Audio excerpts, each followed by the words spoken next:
We can't deny that there are spectacular encounters. And by the grace of God, I've had a few. But those are not the things that lead me on a day-to-day basis. And it will never be the one that will lead you on a day-to-day basis. So how can you rely on God on a daily basis?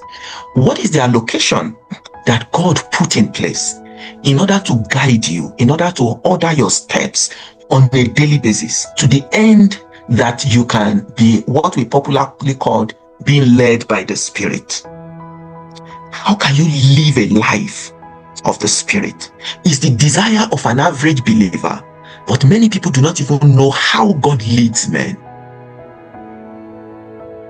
And it's very unfortunate that the people in the dark supernatural understand it way more than us that we are in the divine side.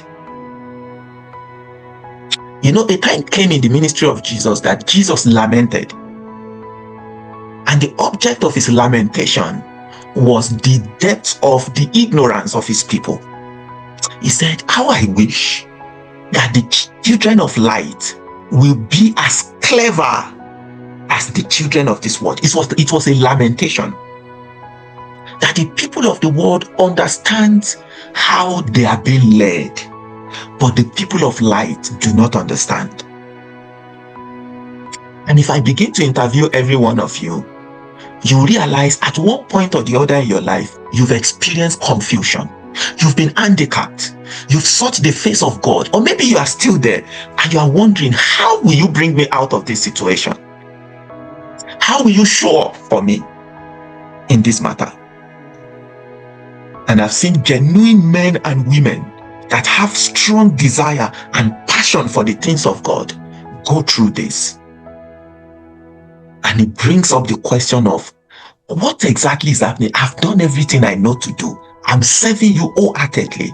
And then you look at the people around you that do not even acknowledge Jesus or know him. And it looks as though they know what they are doing. We need to understand how God works with men. And what I'm going to show you today is not just about how God works with men. I also want to show you how Satan leads you. It's a strategy that every spirit has adopted. And if you do not know the power that you have as human being, I know you may have gone to the gym and exercised your muscle and you think that's the power that you have. I know you may have an angelic voice that when you sing, the presence of God comes down and you think that's the power that you have. Or maybe when you pray, or whatever gift or skills that you may have been endowed with, and you think that's the power that you have. That's not your power. The power that you have as human being is just one. It's the power of choice. That's the only power you have. You will not know how weak what you have elevated to be your power is until depression hits. But when you understand the power that you have and you are able to take advantage of it,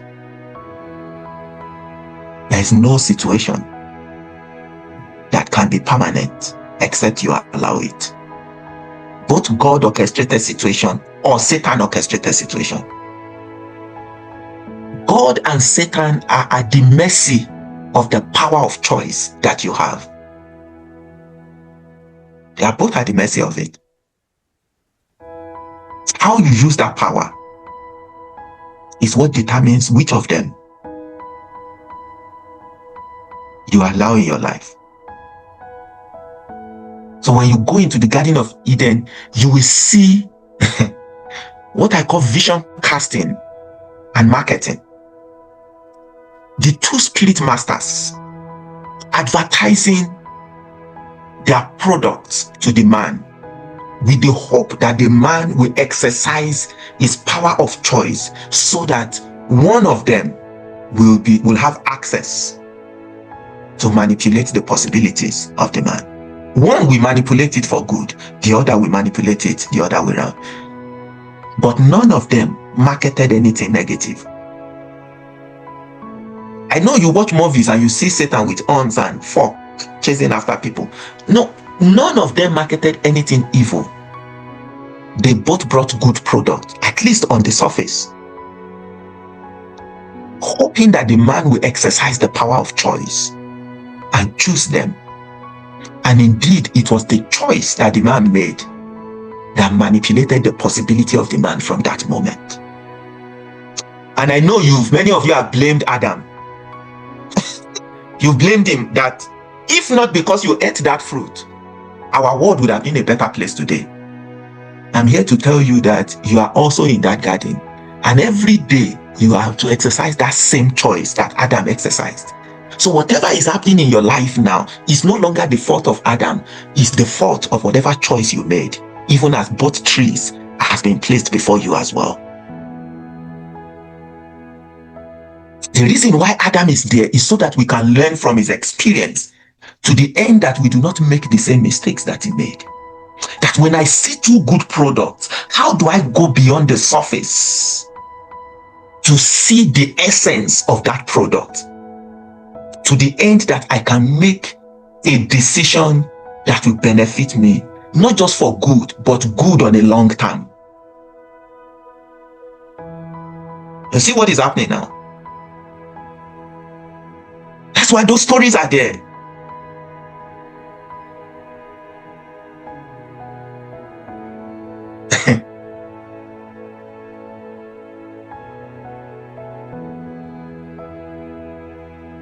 One marketed life.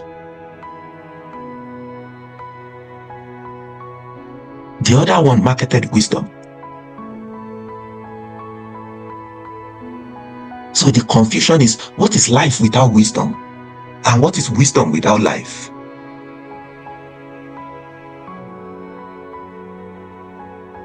Vision casting. That's not my goal today to go deep into that. Because if Satan is going to defeat you, his access point is your sense of identity. The moment he can bring you to that place where you doubt yourself, you are falling already.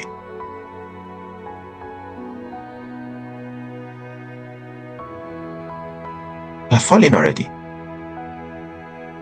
You do not have the right sense of identity.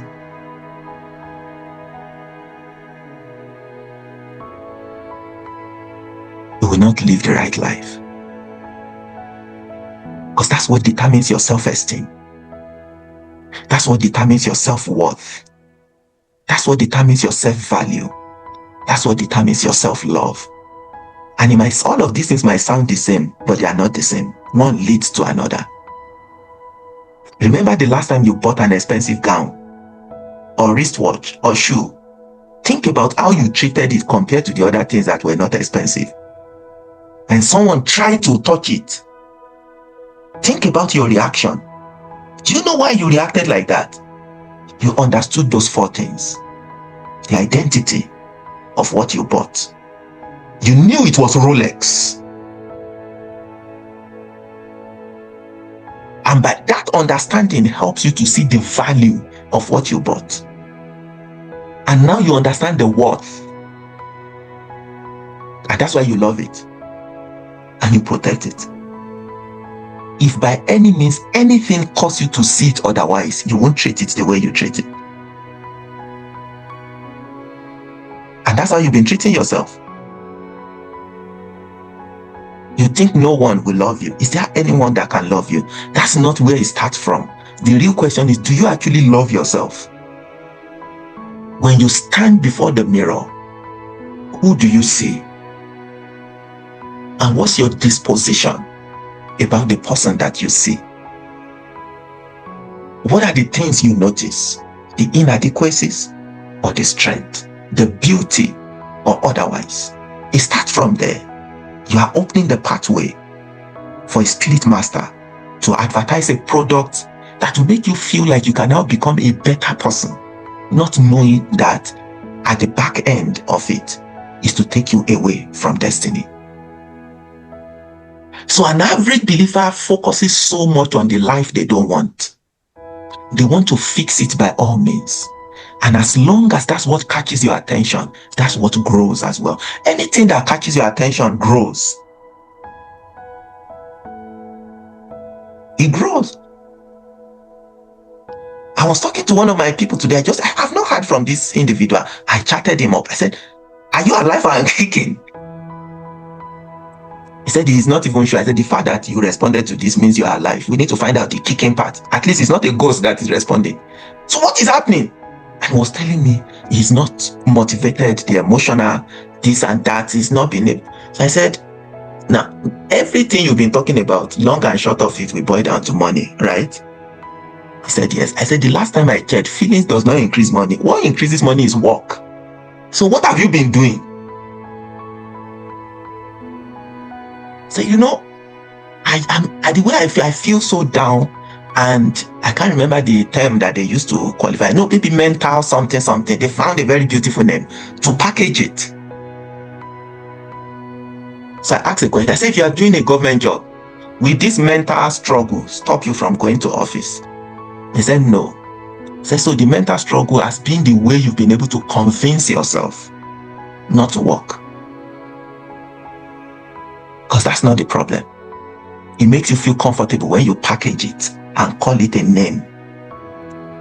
So you are the most persuasive person in your life. You have convinced yourself, you've persuaded yourself so much that you will not do anything and attribute it to an emotional problem. And we all fall into that trap at one point or the other. The power of choice.